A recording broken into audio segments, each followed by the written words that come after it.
We did that before the end of the year. Now we are going into chapter 3 through 4 of the book of Luke. We're finishing up chapter 3 today. And the reason we're calling it Emerge is because this is a part in the story, this is a part in the book of Luke where Jesus kind of makes his appearance. He's emerging, he's coming into the public, and so most people are hearing about him for the first time. Although we've heard about him as a baby and a little kid in chapters 1 through 2. This is the first time we get to see Jesus as an adult. This is when we get to see 30-year-old Jesus. We've been talking about baby Jesus, and now we're talking about 6-pound baby Jesus. We're talking now about adult Jesus, okay? And he's finally here. We've been waiting. It's like, if you're writing a book, why are you introducing your main character 3 chapters in? And we've been waiting, and now he's here, okay? And the way he makes his appearance, his big, the big show, right? He comes in, the main show is about to start. Jesus shows up, and we only get 2 sentences about him. Okay, he has no dialogue, and right after the 2 sentences of plot, we have this long thing called a genealogy. So-and-so begat so-and-so, who begat so-and-so, and it goes on for 12 verses. I don't know how many verses. It goes on for a long time. There's 2 verses of plot today, and a whole bunch of names after that. So this is why you came to church today, so you could learn about all these people. The reason, and I'm going to talk to you about why that genealogy is there in the Bible in the first place, because I'm sure when you guys are just flipping through the pages of the Bible, you're like, I can't wait to get to see genealogy. That's the reason I like to read the Bible, right? I mean, this is the part that we glance through because you don't know any of these names. And after today, you're probably not going to know any of those names anyways, okay? So we're not going to go over all the names, okay? But Luke, the writer of this part of the Bible, okay, he's trying to prove a point. And the reason why he's trying to prove a point through this genealogy is because there was this controversy that's going at the time. So this is a controversy. For around the time that Jesus arrived, years before that, okay, years before Jesus arrived on the scene, there were a lot of people who showed up saying that I am the Son of God. There's a lot of people who showed up in the scene saying, I am the Messiah. And there's people who showed up saying, I am the prophet that the Old Testament prophesied about. There's a lot of crazies out there, right? There's a lot of people out there who are like, I am here to proclaim that I am the one, that I'm the chosen one. I am the one that everybody's been talking about since the Old Testament. And a lot of people put their faith in these crazies, right? And then eventually they found out that they were a fraud, or they were just kind of loopy, that they were like, maybe they totally believed, they're convinced that they were, but they really weren't, right? So there's all these people who showed up. And so the question is, why should Jesus be any different? Why should Jesus be any different? By the way, when I was growing up and I became a Christian around my senior year in high school, I remember there was a lot of people who tried to logically talk me out of the decision I made to follow Jesus. There's a lot of people who are like, are you sure you want to be a Christian, Kotz? Because, and they'll list all these things like, what about the contradictions in the Bible? If God is always good, then how could there be evil in this world? All those kind of things, right? One of the things that somebody brought up to me was, well, how do you know Jesus is the Messiah? Because there are a lot of messiahs, quote-unquote messiahs back then. I'm like, there wasn't. No, what are you talking about? And I did my research, and it turns out the guy was right. The guy who was trying to talk me out of this whole Christianity thing, he was right. He said, Kotz, did you know that around the time that Jesus arrived, there's a lot of other quote-unquote messiahs? Turns out the guy who told me that was right. There were a lot of people who claimed to be the Messiah back then. So the question that came to me was, well, how do I know Jesus is the one? It turns out Luke is trying to distinguish Jesus out of the sea of many people who call themselves messiahs. So the question that he's trying to deal with is here. Is Jesus the real deal? Is Jesus really who he says he is?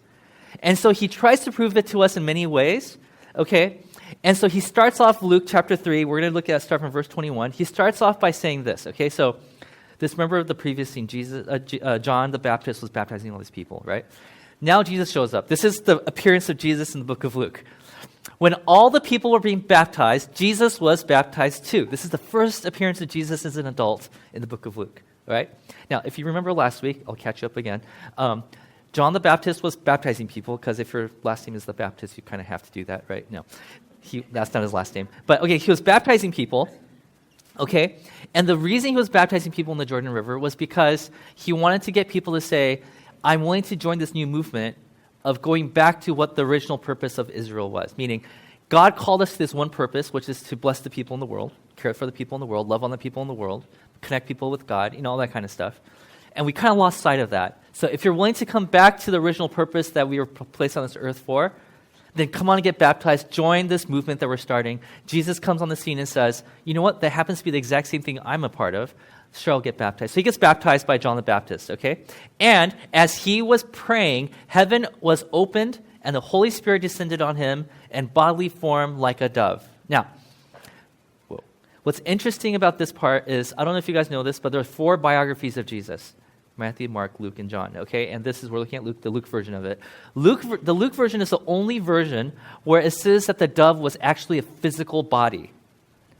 So if you read it, you're like, oh, it's figuratively the spiritual, see-through, translucent bird that flew and landed on Jesus. This is the only version of the Bible that actually specifies that, and no, it's not some make-believe bird that landed on Jesus. It's actually a bird. It looked like a real physical bird that landed on Jesus. So Luke is starting off by saying, do you want proof that Jesus is the real deal? The Holy Spirit in the form of a dove landed on Jesus after he got baptized. Now, to some of you, you're like, that's all I need to hear, Luke. That's okay. Whoa, praise Jesus. That's him. He's the real deal. But there are other people who are like, are you sure that's not like a regular dove? Like, I see doves land on people all the time. Sometimes they, poop on him. But in this case, it worked out. Maybe it's just luck. It's just luck that the dove happened to land on Jesus. Who's to say that the dove was the Holy Spirit, right? Skeptics, right? And I would say that's a good question.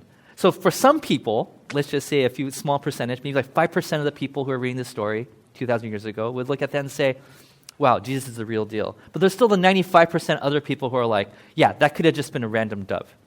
It's like, okay. So he's like, let me give you another proof. Next verse. And a voice came from heaven, you are my son, whom I love. With you I'm well pleased. Now, the dove thing, that could have been a coincidence. But the second thing is, we heard a voice come from the sky. That is like, I don't know if it was like, you are my son. Or it was like, you're my son. Like, I don't know. I don't know what God's voice sounds like. I like to think that his voice is deeper than mine, okay? But it's like, you are my son, whom I love. With you I'm well pleased. Now, this convinced a whole group of people who are actually there. But the people who weren't there could have been like, are you sure you guys weren't hearing like maybe it's a voice in your head? Back then, they didn't have microphones or amps or anything like that. So, like maybe somebody was behind that hill over there screaming something out. Maybe that's what it was, right? So, by putting this verse in there, Luke putting this verse in there, the people who are actually present, they are now convinced. Like, okay, yeah, we were there. We heard the voice. It was clearly not from the backside of that hill. We know it came from the sky. We're pretty sure that Jesus is the real deal because the other quote-unquote messiahs didn't get that introduction. They didn't get that big announcement as Jesus was getting baptized. This is unique to Jesus. Jesus is the one. He must be the Messiah. He must be the prophesied one. He must be the one. So now there's more people who are convinced. But the people who are hearing this story, from a secondhand account or a third person, right? They're like, hey, did you hear that there's a voice that came from the sky? They're like, yeah, I'm pretty sure that's not what happened. Because I don't know anywhere recently in the news where people heard voices coming from the sky. I'm sure you guys are making it up. Or I'm sure you're just hearing things you want to hear. So far, a few people are convinced. And now, Luke is like, now for the rest of you, I want to convince you that Jesus is really who he says that he is. Now, in order to understand how he's going to prove to the rest of us that he is who he says he is, we have to understand their culture. And so as I go through the genealogy, by the way, this is the end of the plot that we're going through. The rest is just names. Okay, who got begat who and so forth, okay? As I go through this, I want to share with you about how they understood genealogies back then. Okay, maybe next time you read through this genealogy, you'll be like, oh, I see it now. Okay, by the way, when you hear the voice of God, the Father, and the dove coming, and there's the Son, that's the first mentioned Trinity in the book of Luke. That's free information. Okay, so now he's like, let me give proof to the people who weren't there. The people who weren't convinced by the dove, people who weren't convinced by the voice coming from the sky. Now for the rest of you, let me use this as a form of proof. And back then, this was proof enough. Okay? Now, if you look at the screen right there, you'll see that the word son is highlighted. He says, this is my son. Now, that's very important to note because that's the point that he's trying to make here. Okay, so let's look at the next screen. So let's see. Now, Jesus himself was about 30 years old when he began his ministry. He was a son of, it was thought, of Joseph because he was, a virgin birth, right? The son of Heli, or some version, yours says Eli. The son of Matthat, the son of Levi, the son of Melchi, Janai, the Joseph, Matthias, and the list goes on and on and on, right? And I'm probably going to butcher some of these names. By the way, in that long list, there's a guy named Yoda. Spelled with a J, J-O-D-A, but it's like pronounced Yoda. I love it. Okay. All right. To know that, Jesus is a descendant of Yoda is kind of... Okay. Okay. So let's go through this list. Next screen. Okay, so watch. This list is pretty long. And I'm not going to preach on every name. Okay. There's 77 names up there.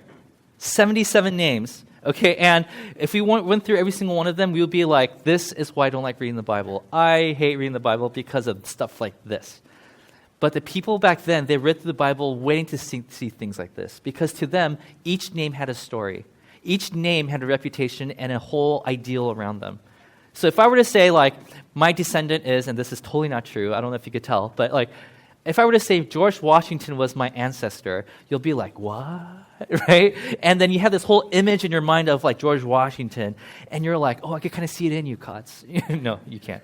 But like that's how, to us it's kind of like that, but back then that was the big deal. It's like if you're related to somebody in the past, then we expect that in you. That's how they saw it back then, okay? So let's go back next screen. We're going to go back to the top.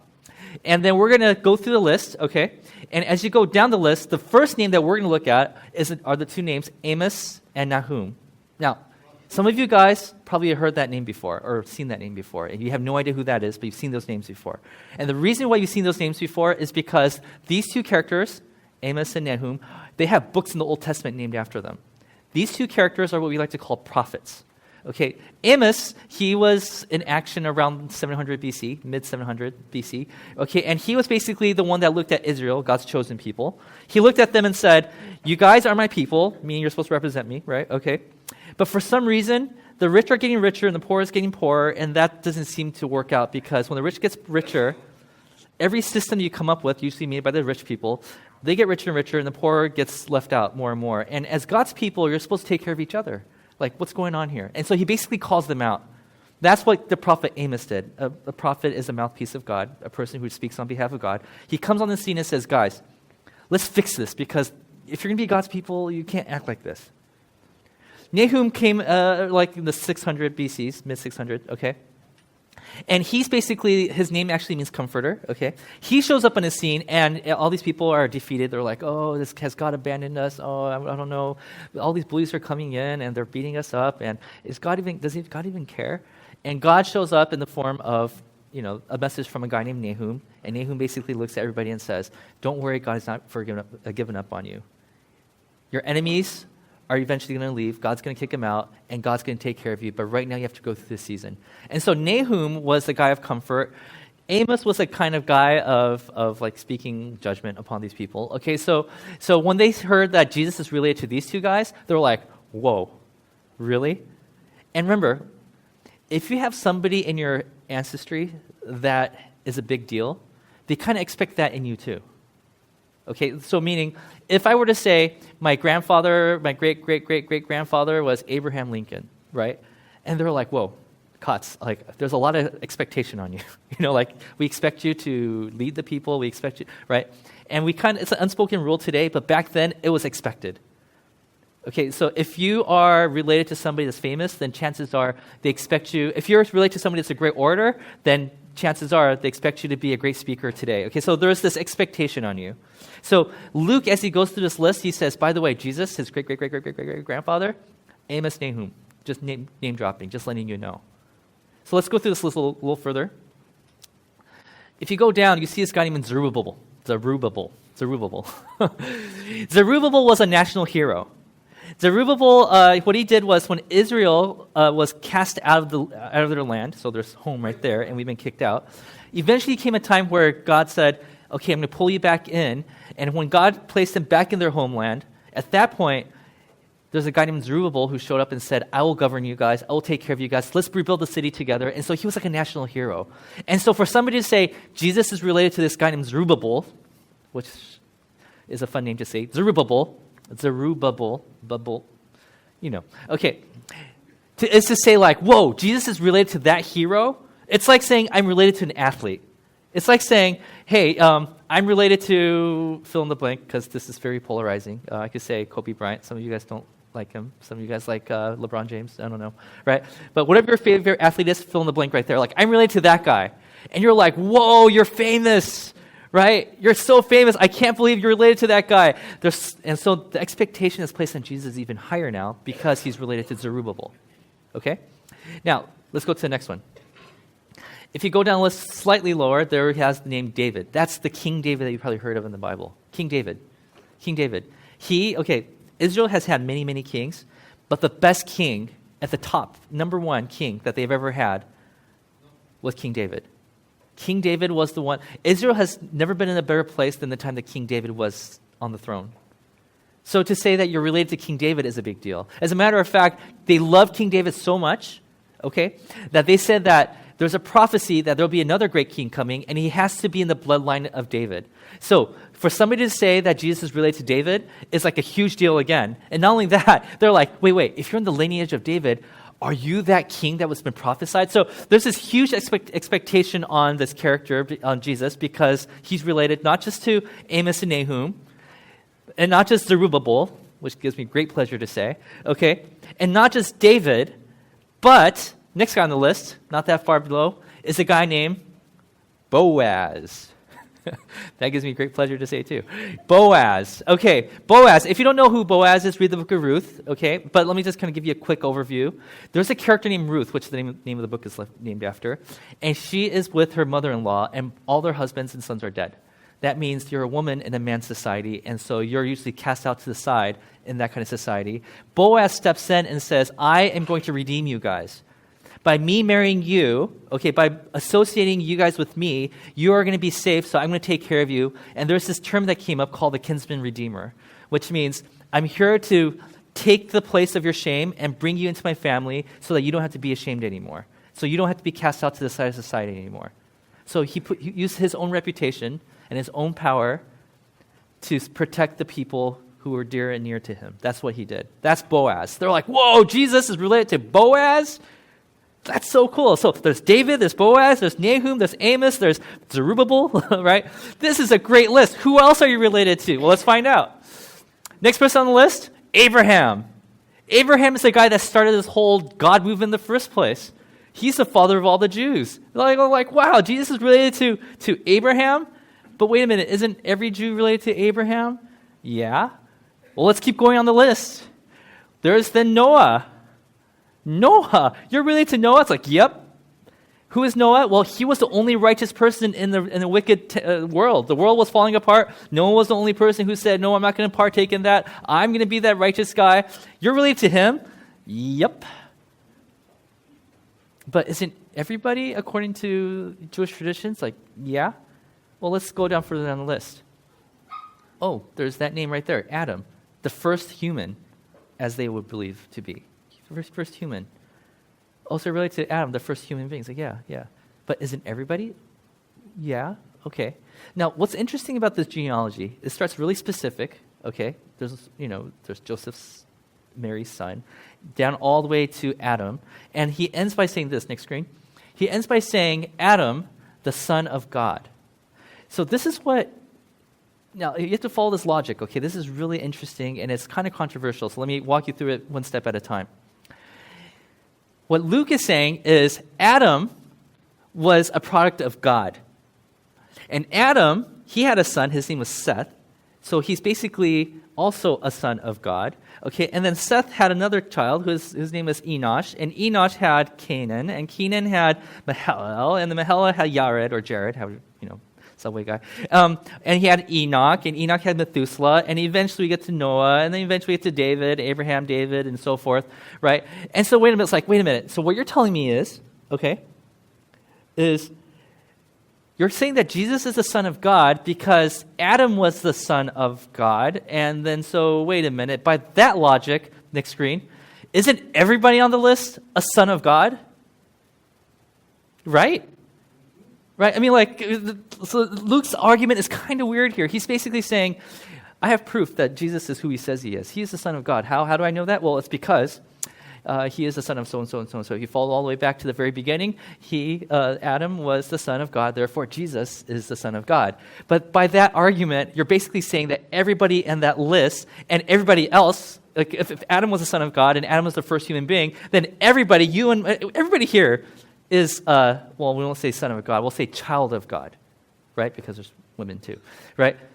Luke, that's not a really good argument. How is Jesus unique to, what are you talking about, Luke? Like, is that the best you can do? The whole Holy Spirit thing as a dove thing, that worked okay, The voice from the sky, that was pretty good. But this is the worst argument you can make, Luke, because this now, you just opened it up to everybody becoming the child of God. Come on. You can do better than that.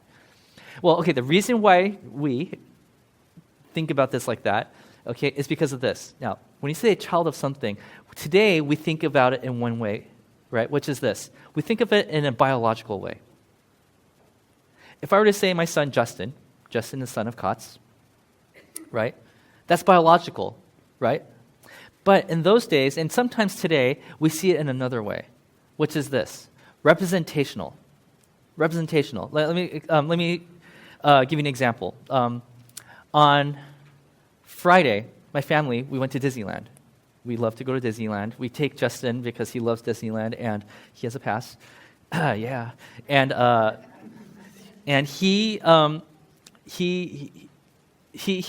this personality where he loves to eat, but he doesn't like to eat dinner. He likes to snack, but he eats a small dinner so he can eat more dessert later. That's kind of his deal. So we had the fried chicken dinner, which was really, really good. Best fried chicken I ever had. Okay, and then before we left the park, he said he was hungry, so we stopped by the churro stand and we got him a churro. About yay long. It's pretty long. And we bought two because I thought I will have one, my wife would have another, and Justin could bite off of ours, every once in a while. But he ended up taking a whole stick. And so we were walking towards the tram. And by the way, his favorite ride at Disneyland is the tram, which makes me wonder if I need a pass for that at all. But, okay. And so we get to the tram, okay, and he's standing there waiting, and you can see that he's starting to get stressed out. And I'm like, what's going on? Justin turns around to me and looks at me and says, I need to finish this now. I'm like, well, why? And then he recites the very announcement that the tram guy says, which is, there will be no eating or drinking or smoking on the tram. And I'm like, oh my goodness, this kid, he likes rules. Like, he likes to follow rules. And then I looked at my wife, and my wife is like, she was like, he is totally my son. You see, my wife loves a world with rules. I like the world of freedom, okay? I like to do whatever I want to do. She likes to have an orderly, nice, neat box type of world where everybody follows the rules. And I've discovered at that point, oh my goodness, Justin really is your son. Like, there's no way, right? Because, you see, representationally, now we know biologically he is the child of my wife. Okay, I guess my daughter is more like me. She's like a free spirit. She makes a lot of noise. Okay, but we know this to be true. Like, we even use terms like, oh, you're truly the son of your father or your mother. We say that because a lot of times we know that you are we know obviously you are the biological child of that parent. But when you start seeing characteristics, personalities that are similar to your parent, you say, oh my gosh, you're totally your father's son, or you're totally your mother's daughter. Or, we say things like that, not to make an obvious statement that you are biologically related. We say that because we see the same characters and qualities in the child as we see in the parent. Does that make sense? So representationally, you can be the child of somebody. And so in that culture, even more so. As a matter of fact, they use that a lot, not just, so if you're a carpenter, okay? Let's just say you make chairs and tables and stuff like that. And not only do you make chairs and tables and stuff like that, you also have the best customer service. The minute somebody walks in, you say like, hey, welcome to my shop, right? And if somebody is hurting for money, you're like, you know what? You could have it for free. And that's the reputation you have in your village now. And now you teach your trade to your son. Now your son is a carpenter. And a customer comes in and he says, hi there, you don't say welcome, you say, hey, what's up? Okay? And when somebody's hurting for money, you're like, then no deal. You can't go, no. And you treat everybody in a really rude way. Now, that child could be your biological son, but he's not representing your values. And in those days, if you don't represent your father or your mother or the value of your family, in some ways you are disowned to say, you are not the son of me. even though you're biologically the son of that person. You would be disowned because you don't represent that person well. As a matter of fact, we have verses in the Bible that use that same kind of language. Here's an example from 1 John, okay? It says, this is how you know who the children of God and who the children of the devil are. Now, they're not talking about this biologically. Okay, the devil isn't like, oh, I'm pregnant. Oh, watch me give birth to this child. Like, the devil is not pregnant. The devil is not giving birth to anybody. But in this passage, they're using the same way of what I'm explaining right now to say that you are a child of somebody because you represent their qualities.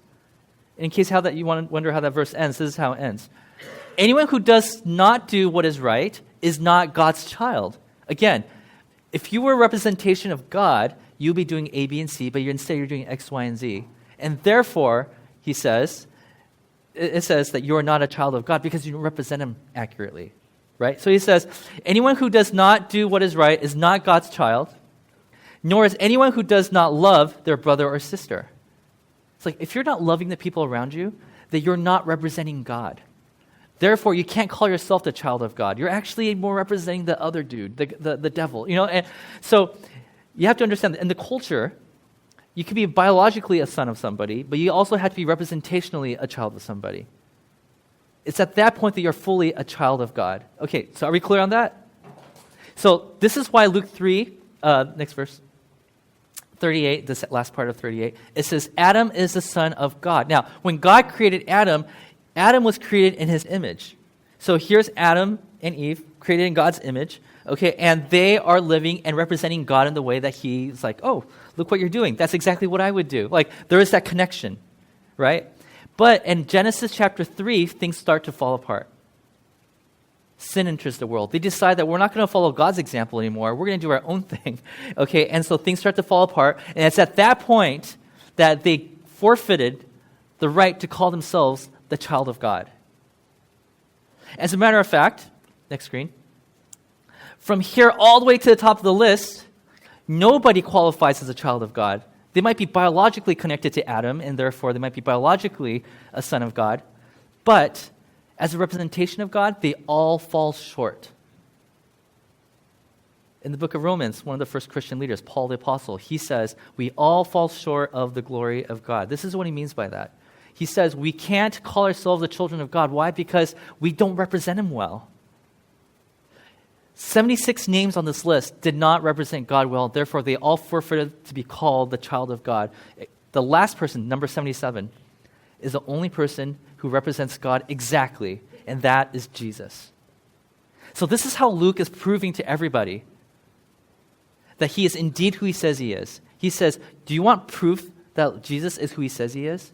All those other crazies that came before him, they all forfeited the title of Son of God. Why? Because they didn't live up to the name of God. But Jesus, and he's kind of saying, like, this is just chapter 3. If you read to the end of the book, you'll see that he does everything exactly the way that God would do. Therefore, he is truly the Son of God.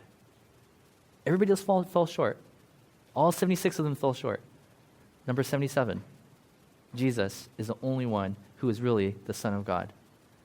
He's the only true representation. Now, as you guys noticed in that list, we went through prophets, we went through heroes, we went through kings, we went through the kinsman redeemer, we went through the only righteous one in a wicked society, we went through the first man, right? And on the end of the list, there's the Son of God, named God is there. There's a reason why Luke decided to go through all these names. Because remember how I said, because your great-great-great-great-great-grandfather is a prophet, they expected Jesus to be a better version of that? Well, that expectation was really on Jesus. So Luke is saying, he's not just saying, here's proof that Jesus is the Son of God. He actually goes beyond that and says, it's like, remember that prophet Amos and Nahum? They were great prophets, but they weren't the best prophet. Because when you think about prophet, this is what you think. Here comes a prophet who shows up in the scene, right? And the first thing he says is that he says condemnation. He says, "Oh, you're going to burn. You're gonna have a really tough time where your crops are going to all go bad. That's what you expect from a prophet." Jesus shows up in the scene and says, "Let me show you how the whole prophet thing is really done." And he says, "I'm not here to condemn, but I'm here to save." He's like, that's what a real prophet would do. Or when it comes to heroes, like your idea of a hero is whoever has the biggest sword. If you can win a war, then you're considered a hero. Let me show you how a real hero does it. Jesus never picks up a sword. He never fights back. But for some reason, through love, he's able to win over enemies. It's like that's what a real hero does. Or like we talked about a king. A real king, right, would do everything that he can to maintain his spot on the throne. Jesus says, let me show you what a real king, how he does it. He steps off his throne. He comes down to the level of a servant, and he dies for them. That's how a real king should do it. He's like, let me show you a truer and better version of what a king does. Or he says, let me tell you about what a true and better version of a redeemer is, a kinsman redeemer. You see, because Boaz, what he was able to do was protect 2 women. A true redeemer can protect an entire world by putting himself as a sacrifice. It's like, that's how a true redeemer does it. A better redeemer, that's how he would do it. The only righteous one in the place of a wicked world, like Noah was, he's like, you want to know what a true righteous person in a wicked world would do? Because what Noah did was he separated himself, he distanced himself from the wickedness of the world, and that's how he was saved. Jesus would say, a true righteous person in a wicked world would dive right into the wickedness of the world and lay his life down for the people who don't deserve it. That's what a true righteous person would do. See, he's like, I am a better prophet, a better and true prophet. I am a true and better hero. I am a better and true king. I'm a true and better redeemer. I'm a true and better righteous person. And then we get to the very end of the list. Adam, I am a true and better human. If you want to know what a human being ought to look like, don't look at Adam. It's like, look at me, because I'm going to show you what the new standard of humanity looks like. And at the very end of the list was named God. And he says, all of you guys have this weird idea of who God is. You think that God is an angry God, because back then they only had the Old Testament. So you think God is angry. You think God just can't wait to judge the world. You think God finds some joy in striking people down. It's like, no. I am the true and the better representation of God than anything you've seen before. Just watch how it... So Luke is inviting us, saying, do you want to see what God is like? Do you want to see what a king looks like? Do you want to see what a true prophet looks like? Do you want to see what all these things look like? He says, look at Jesus. This is what sets Jesus apart from everybody. It's this. Jesus is the true and better prophet, hero, king, redeemer, righteous one, human, and Son of God. He is the real deal. And this is how he starts his Jesus story. Now these things like this list, like prophet, hero, king, redeemer, righteous one, human, Son of God. These are the things that they all put their trust in. In our world, we would say, I can't wait, for so-and-so to be elected because that's going to change our country. That's going to change my living conditions. I can't wait until this law is passed or that law is passed. That's going to change. We put our hope in those things, right? Back in those days, they put their trust in these people. That was their true hope. So what Luke is saying through this genealogy is this, is that Jesus is the true hope. And so he's inviting us, come on, go ahead, I dare you. I dare you to read the rest of the book that I just wrote for you guys, because you're going to see that he is truly, truly our only hope. Now, this idea that Jesus is the true and better version of all these things in the Bible is not an original idea. It's been in the Bible since 2,000 years ago. But somebody recently, his name is Dr. Timothy Keller. He's a pastor. He just retired. He's from New York. He looked at this passage, and he's like, I have this amazing idea, and he just wrote this long exposition about this. And somebody got a hold of that and made a video. So I want to show that video to you guys because I think he puts it in much better ways than I do. So take a look at the screen.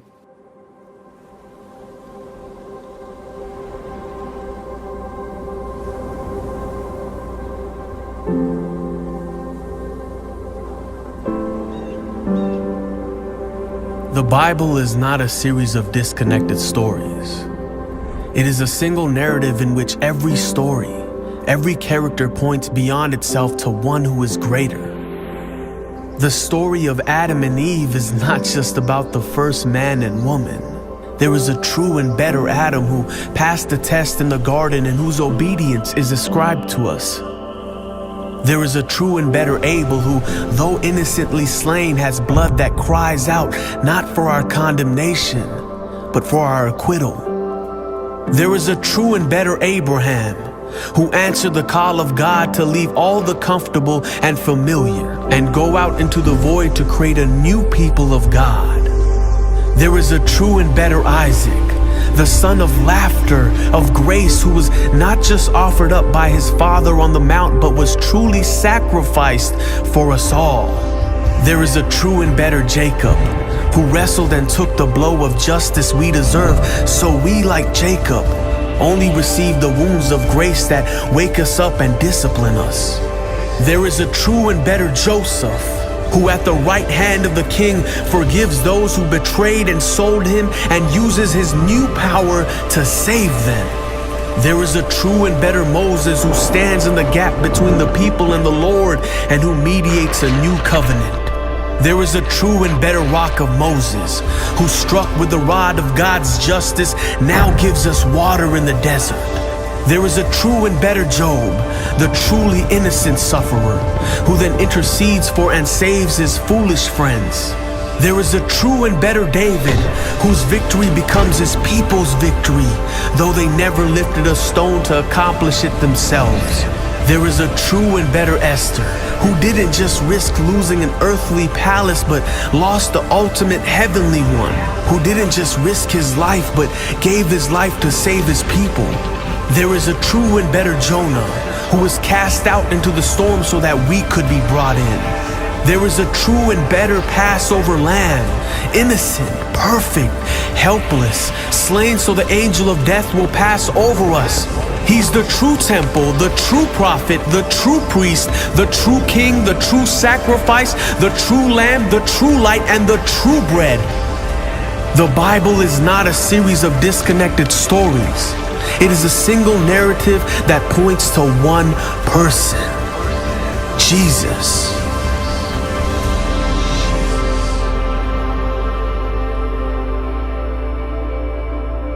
So Jesus is the true and better version of everyone on that list. And what's true about that is, next screen, Jesus is the true and better you.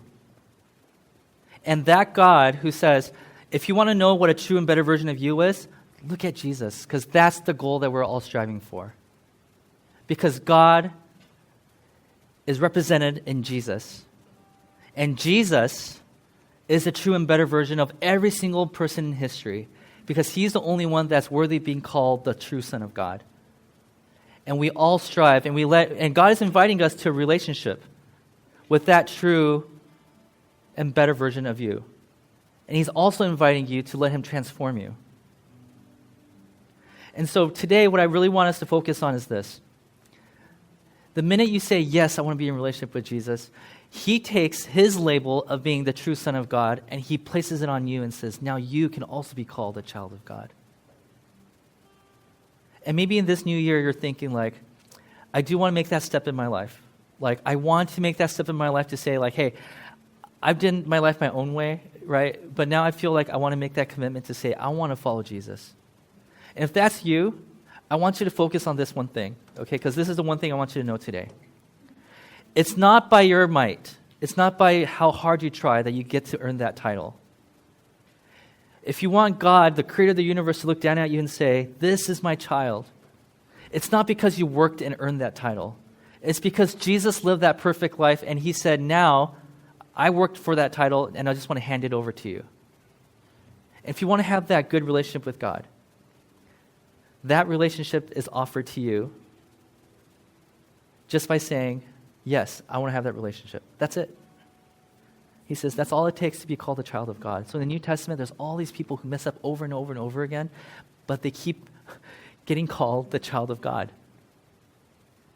And all of us have messed up, right? And this is why it's called grace. God gracefully gives us the title Son of God if you want to be in a relationship with him. Let me close this in prayer and let me pray for